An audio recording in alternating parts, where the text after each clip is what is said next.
Selamat datang di SMA Negeri 3 Sungai Penuh. SMA Negeri 3 Sungai Penuh berada di Desa Sri Menanti, Kecamatan Kota Baru, Kota Sungai Penuh, dengan tanah seluas lebih kurang 8.414 meter persegi.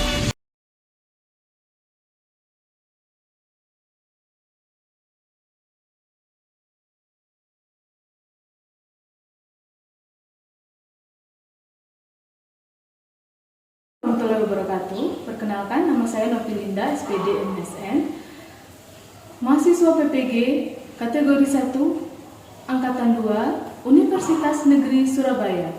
Saya mengajar di SMA Negeri 3 Sungai Penuh, mata pelajaran seni rupa dengan materi ragam hias figuratif dengan model pembelajaran project based learning.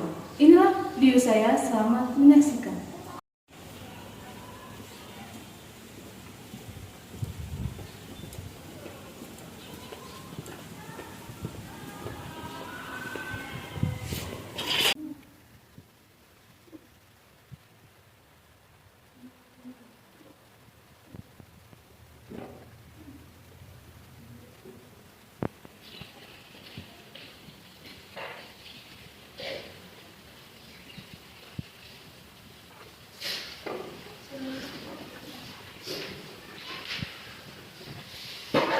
Assalamualaikum warahmatullahi wabarakatuh. Waalaikumsalam warahmatullahi wabarakatuh. Gimana kabarnya? Alhamdulillah. Ini kita pertemuan pertama.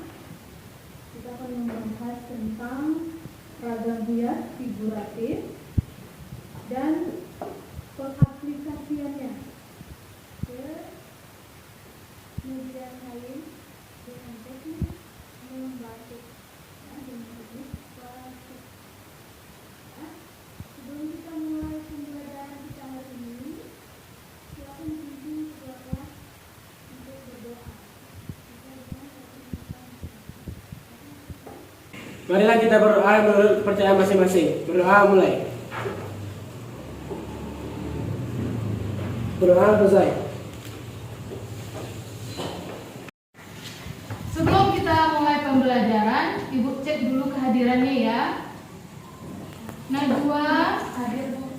Elita hadir Bu. Eka hadir Bu. Karisa hadir Bu. Dwi hadir Bu. Safira hadir Bu. Serli hadir Bu. Natika hadir. Zea hadir. Nadia hadir Bu. Safira hadir Bu. Aufa hadir Bu. Nabila hadir Bu. Samira hadir Bu. Haikal Hadir Bu. Ibra Hadir Bu. Hanif Hadir. Naufal Hadir Bu. Faris Hadir Bu. Aufa hadir Bu. Zaskia hadir Bu. Deria Abelia hadir Bu. Evelyn hadir semua ya. Baik, kita akan masuk ke pembelajaran kita hari ini, yaitu tentang materi ragam hias. Ya.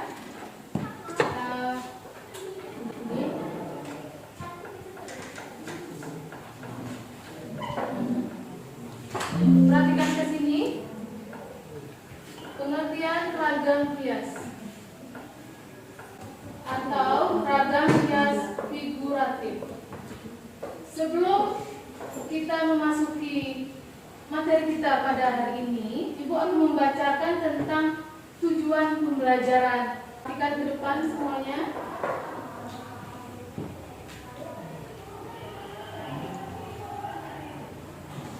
Nah, tujuan pembelajaran, setelah mengikuti kegiatan pembelajaran, peserta didik diharapkan mampu mengeksplorasikan bentuk, bahan, alat, dan teknik dalam proses pembuatan ragam hias Nusantara atau figuratif yang ergonomis.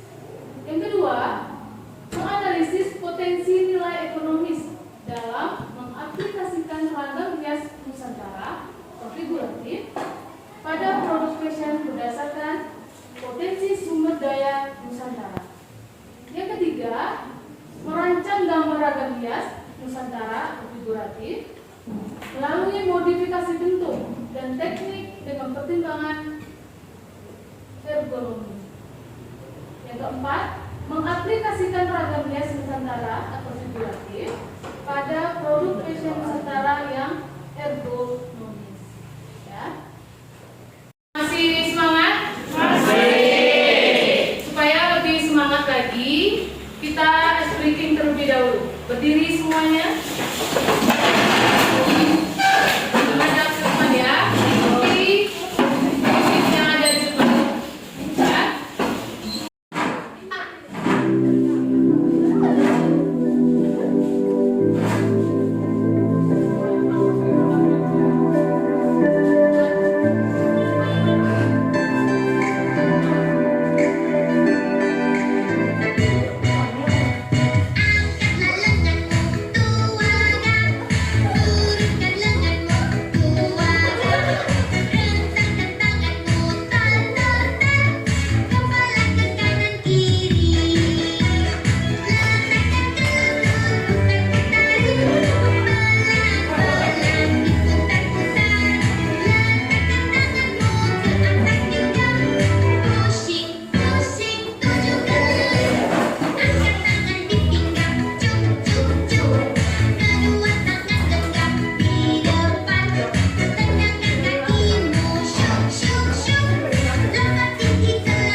Materi kita ragam hias atau ragam hias figuratif. Apa itu ragam hias figuratif? Yang tahu angkat tangannya. Najwa. Hias figuratif adalah motif hias yang dikembangkan dari objek bentuk manusia yang kemudian digayakan sesuai imajinasi pembuatannya. Yang tahu? Ya, Aika. Figuratif adalah motif hias yang dikembangkan dalam bentuk manusia yang kemudian digayakan sesuai dengan kemampuan manusia. Nah, materi kita pada hari ini yaitu ragam hias figuratif. Kalau sebelumnya kita telah mempelajari ragam hias flora dan fauna, nah sekarang kita akan mempelajari tentang ragam hias figuratif. Ya, bagaimana bentuknya? Perhatikan ke depan semuanya. Jenis-jenis ragam hias. Yang ketiga adalah ragam hias figuratif yang kita pelajari pada hari ini. Di mana bentuknya? Ini. Ini yang pertama di kelompok 1. Yang kedua yang ini. Terus ini yang ketiga, kelompok 3, dan ini kelompok 4. Ya. Bagaimana cara pengaplikasiannya? Ragam hias figuratif tersebut pada produk fashion. Itu yang akan kita pelajari hari ini, yaitu cara membuat tengkuluk dengan teknik batik. Ya, batik itu ada memakai canting, ada kuas, ada cap. Ini bentuk tengkuluknya. Apa manfaat dari tengkuluk? Kenapa Ibu mengambil temanya tentang tengkuluk? Karena tengkuluk bisa dipakai sebagai perlengkapan baju adat tradisional, acara-acara kesenian. Ya, bagaimana cara pemakaiannya? Ini di sebelah kiri ini contohnya ya. Di sebelah kiri ini untuk para perempuan ya, itu masih gadis. Terus yang di sebelah sini itu untuk perempuan yang sudah menikah.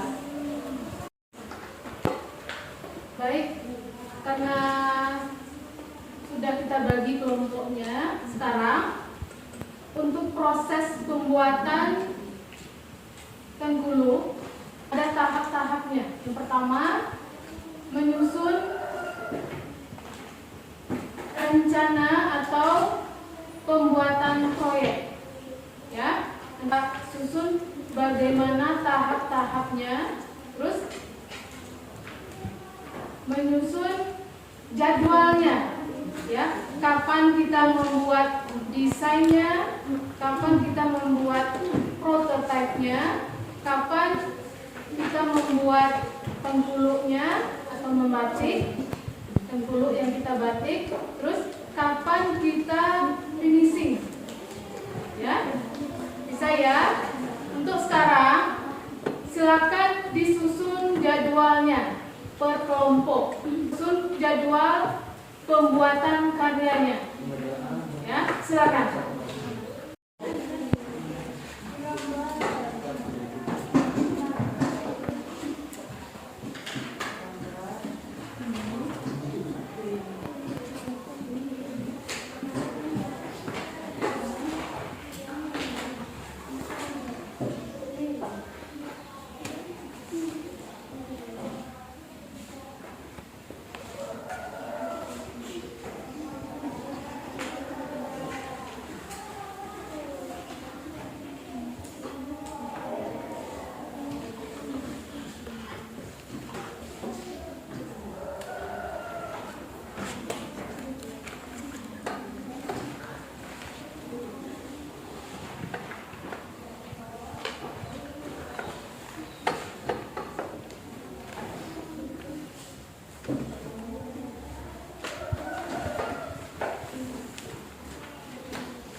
Gimana anak-anak, sudah selesai penyusunan jadwal pembuatan karyanya?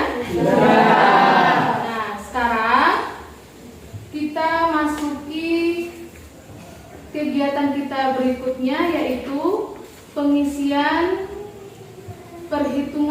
tabel perhitungan perkiraan biaya produksi. Ya, per kelompok silakan diisi. Ini ada tabelnya, diisi mulai dari kelompoknya apa, berapa, kelompok 1 misalnya, judulnya apa, materinya apa, terus bahan, jumlah, satuan, harga, total, dan selanjutnya, ya. Mohon diisi per kelompoknya, ini Ibu bagikan, nanti diserahkan ke depan. Biaya produksi, ya. Ini kelompok 1, ini kelompok 2, ini kelompok 3, dan ini kelompok 4. Silakan diisi tabelnya, ya. Tunggu 2 menit.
Sudah semuanya?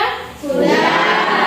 Jadwal yang tadi yang sudah kita isi, penyusunan jadwal pembuatan karya dan pengisian perhitungan perkiraan biaya produksi.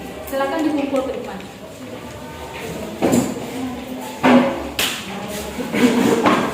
Kelompok 3, kelompok 4.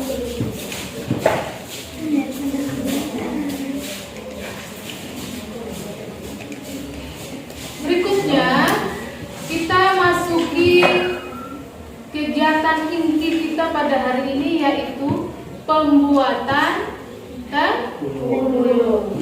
Ya, kita belajar membatik. Mau belajar membatik? Mau. Ya, nanti hasilnya akan kita peragakan. Bagaimana cara memakai tenggulung bagi yang perempuan. Tapi sebelum kita praktek membuat tenggulung atau membatik, Ibu akan kasih LKPD-nya terlebih dahulu. Ya, mohon diisi LKPD-nya. Setelah diisi baru kita mulai ke praktek membatik. Ya. Ya semuanya, anak-anak, ini lembar kerja peserta didik. Ya, LKPD-nya Ibu bagikan per kelompoknya, tolong diisi. Diikuti langkah-langkahnya apa? Ya. Ini asesmen formatif. Ya, ada langkah-langkahnya di sini.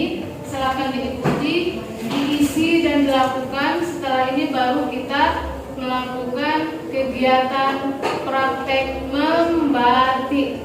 Ya, membuat tenggulung. Ini LKPD-nya Ibu bagi, silakan diisi per kelompok. Tolong bagikan ke belakang, Michael. Tolong diisi ya per kelompoknya. Setelah ini baru kita praktek membatik.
menceritakan pengalaman selama proses pembuatan batiknya. Ya, silakan kelompok satu. Gimana prosesnya? Udah. Terus kelompok 2. Tanya, Bu. Kemarin kami mau pakai warna biru, jadinya warna ungu. Oh, gitu. Berarti warnanya ya tidak muncul. Bu tahu pengalaman-pengalamannya, bagusnya dipresentasikan ke depan biar kita tahu proses pembuatannya, biar kita tahu apa saja kesulitan-kesulitannya, ya, temanya apa, judulnya apa. Silakan dipresentasikan karyanya mulai kelompok 1, kelompok 2, 3, dan 4. Ya, silakan ke depan kelompok 1. Silakan aja.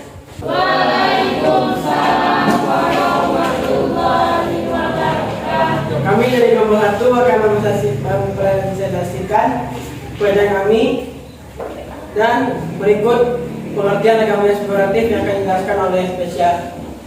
Adapun pengertian dari ragam hias figuratif yaitu ragam hias yang bentuk objeknya didapatkan dari manusia. Pola ragam hias berbagai macam, yaitu pertama itu ada pola simetris, kedua pola asimetris, ketiga pola tepi, keempat pola menyudut, kelima pola gabungan, keenam pola beraturan, ketujuh pola tidak beraturan. Alat dan bahannya adalah pertama kuas, cantik, kompor batik, dan wajan. Adapun pengaplikasian ragam hias pada produk fashion yaitu tempulung. Tahap pembuatannya sebagai berikut. Pertama, siapkan kain pengalih putih yang polos. 2. Pindahkan sketsa ragam hias figuratif yang sudah kita rancang sebelumnya ke atas permukaan media kain. Ketiga, berikan lilin batik dengan menggunakan cantik dan kuas. Keempat, siapkan bahan pewarna batik. Kemudian, kain yang sudah diberi lilin dicelupkan ke dalam wadah yang berisi bahan pewarna. Kelima, sentuhan akhir. Sekian presentasi dari kami. Apakah ada yang ingin ditanyakan?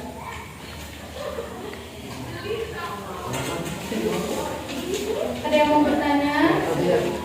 Ini, Haikal dulu. Assalamualaikum warahmatullahi wabarakatuh.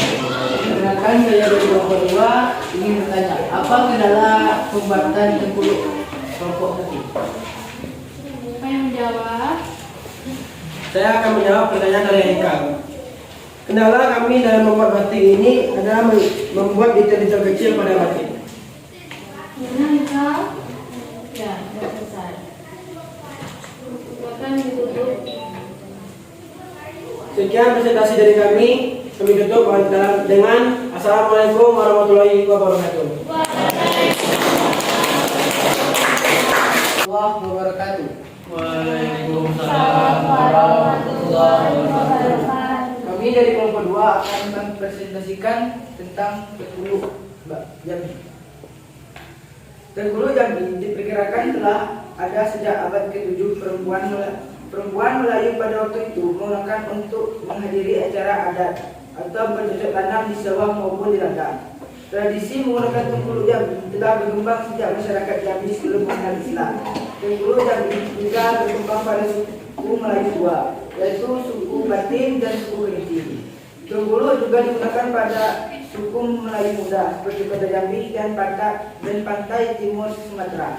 Bengkulu menjadi aksesoris perempuan Melayu Jambi.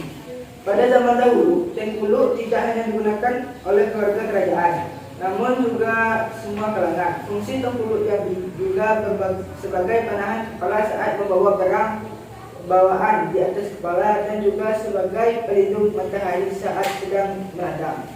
Dalam perkembangannya, fungsi Bengkulu Jambi semakin luas menjadi bagian identitas agama dan status sosial. Bengkulu dahulu hanya digunakan oleh ibu-ibu. Saat ini anak-anak muda sering menggunakan Bengkulu.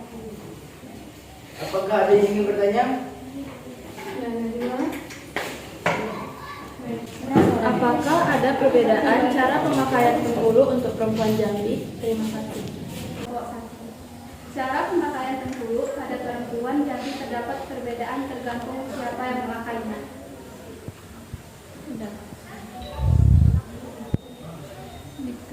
Wabillahi taufiq wal hidayah. Assalamualaikum warahmatullahi wabarakatuh.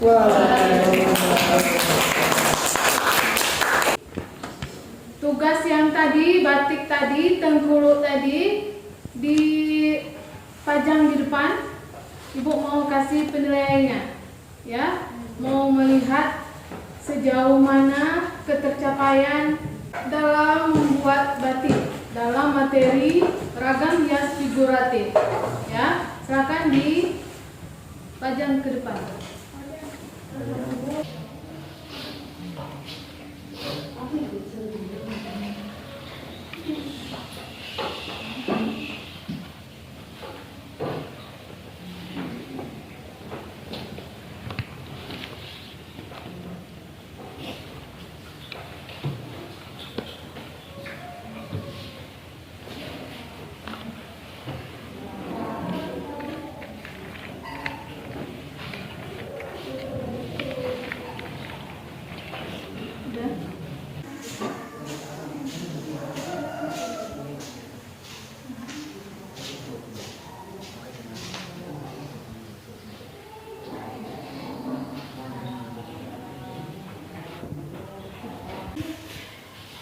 Setelah Ibu lakukan penilaian dari karya yang telah kita buat, ternyata hasilnya sangat-sangat memuaskan. Nah, karena materi kita tentang figuratif telah selesai, maka minggu depan kita akan mempelajari tentang ragam hias poligonal. Yaitu ragam hias figuratif, yaitu ragam hias yang berbentuk objeknya didapat dari manusia. Ragam hias jenis ini biasanya terdapat pada bahan tekstil maupun bahan kayu yang bermotif bagian tubuh atau bagian wajah manusia. Pembelajaran kita hari ini sudah sampai di penghujung, ya. Sebelum kita pulang, kita berdoa terlebih dahulu, dipimpin oleh ketua kelas. Silakan ketua kelas. Berdoa mulai.